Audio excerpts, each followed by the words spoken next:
باشگاه 5 صبح. به نظرت اگر 5 صبح بیدار شدن عامل موفقیت بود، کارگرای شهرداری زودتر از همه بیدار نمیشن؟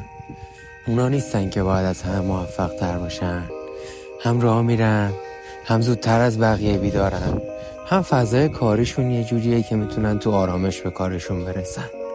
به نظر من این باشگاه 5 صبح خیلی ایده قوی نیست. به نظرم تیتر خوبیه چون کار پیچیده‌ایه. آدم‌ها دوست دارن دنبال دلایلی بگردن که موفق نشدنشون رو بندازن روی چیزهای دیگه، نه روی رفتار خودشون، نه روی روش زندگی واقعیشون. ولی با همه این حرفا من خودم یه تایم زیادی 5 صبح بیدار میشم. تلاش میکنم که زودتر از بقیه بیدار باشم، بیشتر از بقیه کار کنم، زمان بیشتری تحت کنترلم داشته باشم. تلاشم به اینه که بتونم با زمان گذاشتن چیزی به دست بیارم که استحقاقشو دارم. نه کلا همینه دیگه. بیا بیرون ستون. به روز 4 از تولید محتوا من خوش اومدید. شاید براتون سوال باشه من چرا این تیپی هم، این چه وضعیه؟ سرده. نه سرد که حالا میخوام یه چیز دیگه بگم. میخوام بگم که شما میخوای بری پشت بون، تهش اینه که با رکابی میری دیگه. حالا باز من یه حالی دادم شلوارک یه طوری پوشیدم. آره اومدیم سر پشت بون. حالا نیومدیم دیشا رو تنظیم کنیم، اومدیم باشگاه 5 صبحیه دیگه.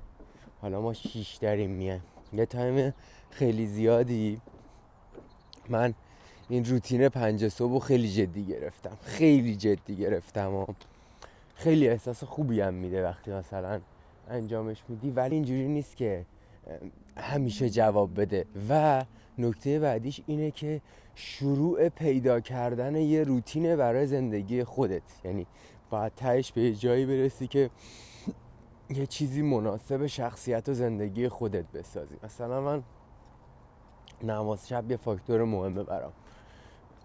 تو تایمایی که مثلا زود میخوابیدم پاره میشدم دیگه، میخواستم به نماز شبم برسم، باید مثلا ساعت 3:40 4 دیگه بیدار میشدم.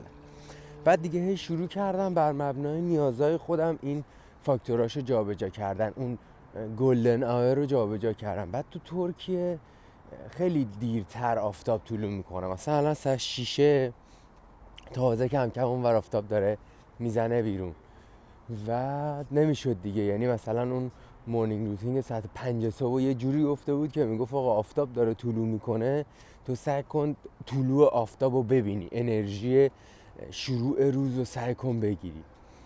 خلاصه سرتو در آوردم، خیلی چنجش کردیم، تغییرش دادیم، یه چیزی ساختیم مبتنی بر این که من راحتم چجوری زودتر از بقیه آدما روزم رو شروع کنم. حاصل تولید محتوا رو قراره که به به اون رو میتونیم بگیریم. حتی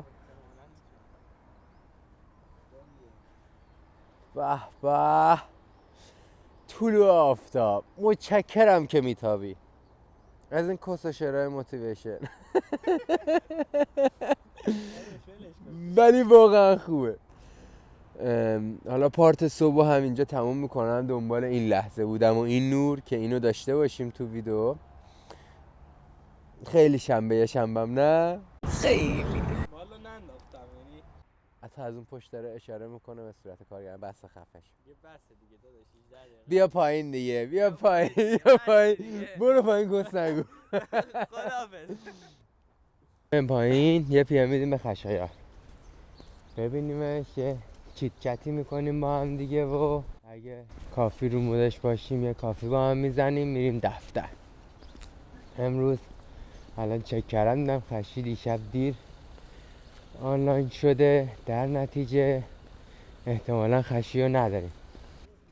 دانیال دارم رکورد برو. میکنم منم. برو. یه خبر خوندم. خب ایلان ماسک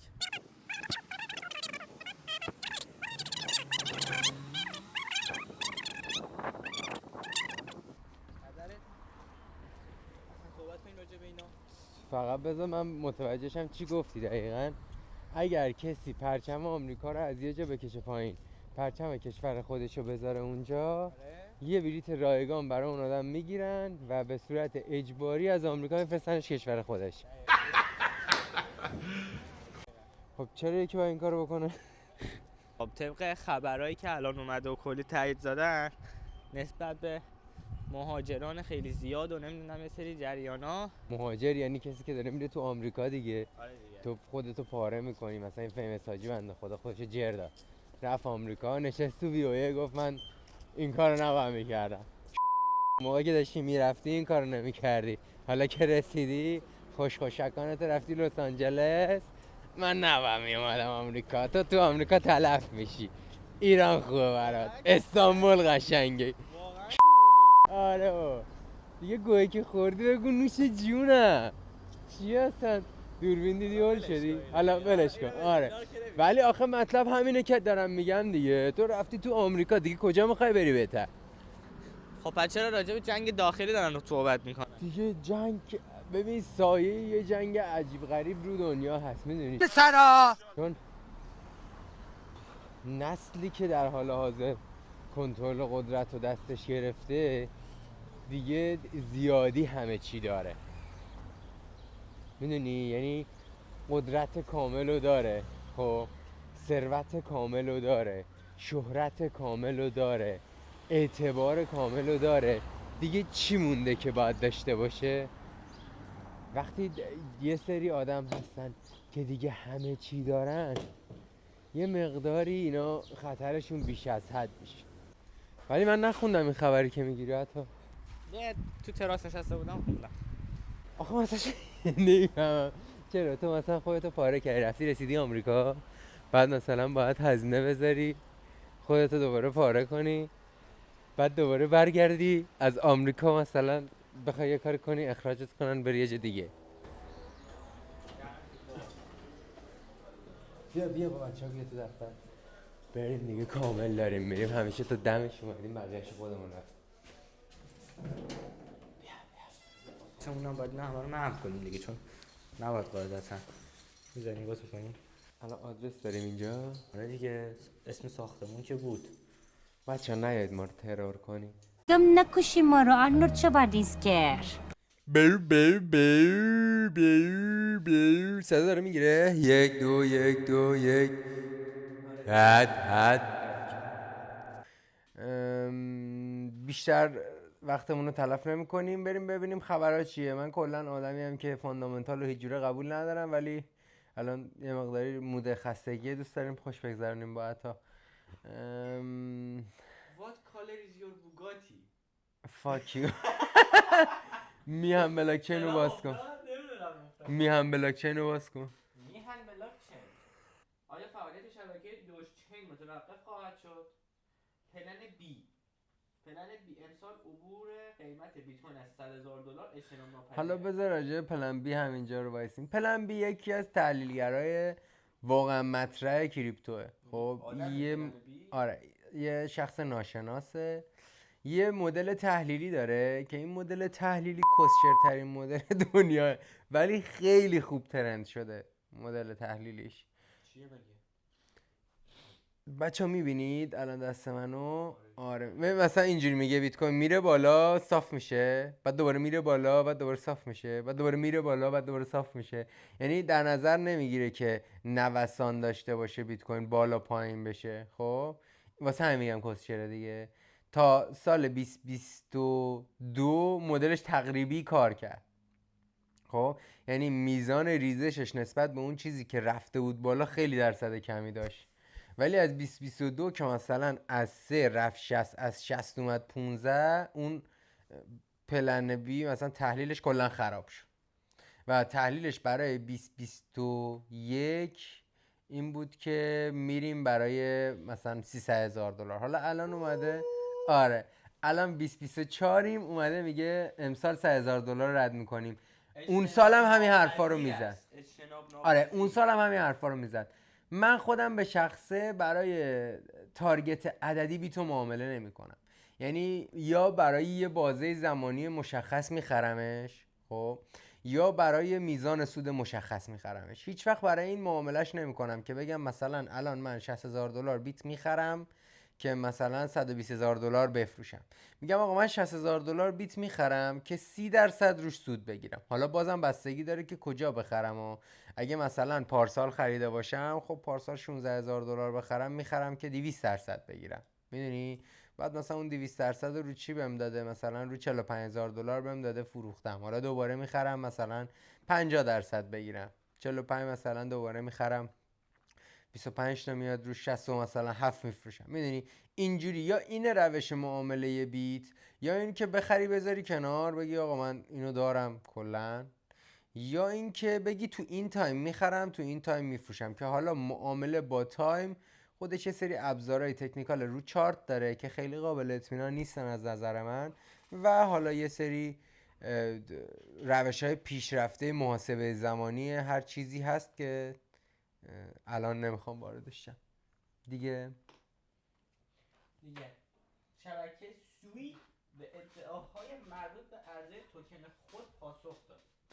پایین آرتور هیز و پیشبینی جدید قیمت بیت کوین، پیشنهاد خرید چند رمز ارز. باز کن ببینیم چی میگه.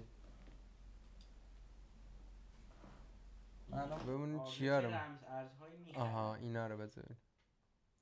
سولانا میم کوین ها برای پوزیشن مالیاتی کوتاه مدت. هندل به کیف پولم اضافه میکنم. همچنین سایر توکنایی که نسبت به ارزش واقعی خود ارزان هستن شناسایی خواهم کرد. من باقی مانده ماه می برای افزایش سرمایه‌گذاری خود استفاده خواهم کرد و سپس زمان آن میرسد که پوزیشن‌های معاملاتی خود را تنظیم کرده و آن را فراموش کنید. سپس منتظر باشید تا بازار ماهیت تورمزای اطلاعیه‌های اخیر سیاست پولی ایالات متحده را درک کنید. این داره چی میگه؟ میگه آقا ایالات متحده چون زیاد پول چاپ کرده تاش قراره یه تورم سفتی بخوره، بازار هنوز درکش نکرده اینو. خب الان هم به طور غیر مستقیم داره میگه من انتظار آلت سیزن دارم. برای اینکه انتظار آلت سیزن داره میره سولانا رو میخره و میم کوینایی که معمولا خب رو شبکه خود سولانا دیگه. پندل بذار ببینیم رو چیه. دیش دیرین ماشاءالله. من خودم شت کوین معامله کنیم بیت کوین شد 65 طی همین صحبتی که ما داشتیم میکردیم. جدی؟ آره پندل ارز رتبه 72 مارکت، قیمتش همین الان که داریم با هم صحبت میکنیم $5 و 20 سنت تقریبا توی حالت کفه. من طبق پیشنهاد این دوست عزیزمون یه چند تا دونه الان میخرم که آره دیگه داداش داریم خبر میخونیم استفاده کنیم دیگه. رتبه 72 بازارم داره. خب من باش اوکی ام. حالا یه چیزی بذار چک کنم. سیرکلین ساپلایش یعنی تعداد در چرخشش 239 میلیونه، توتال ساپلایش 258 میلیونه. یعنی خیلی حجم خیلی زیادی از این توکن اومده بیرون و قرار نیست تورم خیلی شدیدی رو تجربه کنه. در نتیجه چیزیه که بخری چون توکن بهش اضافه نمیشه به تبع باید ارزشش به مرور زمان بیشتر بشه. آقا من از ظواهر قضایی ها متوجه میشم که چیز خیلی خفنیه. یه پلتفرمیه که تو میتونی توش سرمایت رو به صورت ارز دیجیتال وارد کنی، سود بده و فکر میکنم یه پلتفرم شرط بندی هم باشه. یعنی داشتم فکر میکردم که اگر که حالا این ویدئویی که روز 4 مونه، روز 4 تولید محتوا از چالش 85 روزه است، احتمال خب دانیال دیگه 100%. بعد اینجوریه که اگه یه حد مثلا مناسبی 200-300 نفرین دارین میبینین این ویدیو رو، اگه سبک محتوایی اون شکلی میخواین که خب حالا کوین و اینا معرفی کنیم یا مثلا این حرفا تو اینستاگرام قرار بدیم، یه ریاکشنی این پایین ما اینا بدین یا مثلا یعنی اینجوری نیست که مثلا من دیتای الو نمیخونن بزن گوگل ترنسلیت.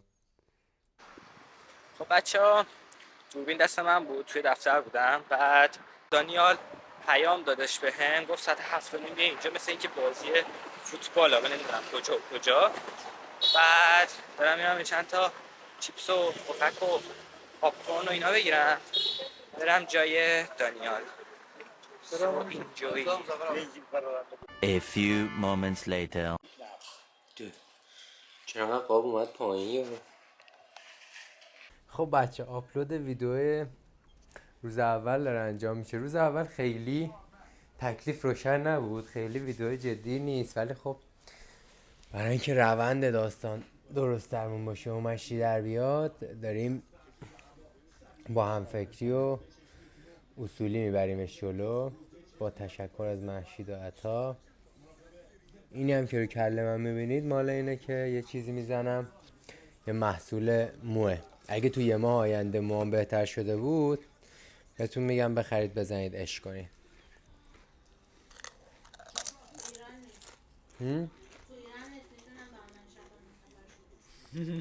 برای مخاطبای من بدون هزینه، فقط هزینه ارسال دیگه با خودتونه دیگه. تهران اونو میدید، به ما هم نمیدید.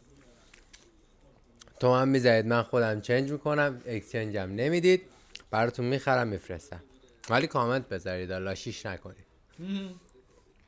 چی مثلا فکر مخاطبای من مشتری میشن؟ من مجانی امکاناتش.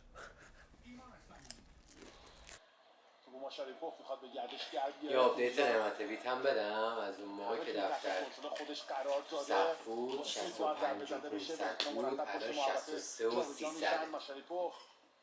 نه گفتم که اگر صدای منو دارید $2000 نوستان توی 8 ساعت نورمالی. الان چنده؟ چیپس بزن. کار دنبال بشه یه ارسال بلند. الان چنده؟ تو زمین زوباها خواستن استقلال دویستن که اونجا میزنه. لب گرفتن بازیگر ایرانی. داداش چرت و پرت داده. منم اینا رو میتونم بهت بگم. لازم نیست بری تو سایت. البته گفته ترند اینا هم دیده نمیشه. چی گفت؟ سوال بود الان که گفتی؟ خب سرگرمی هم هستیم دیگه. آخه چرت و پرت این نداره لب گرفت.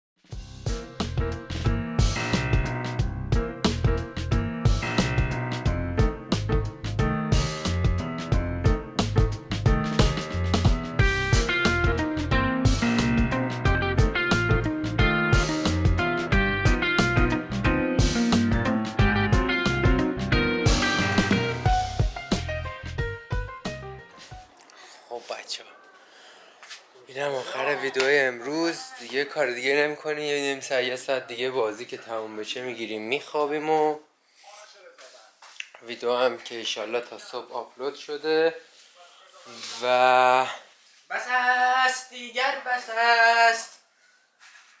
حتی دیگه شاهیشه.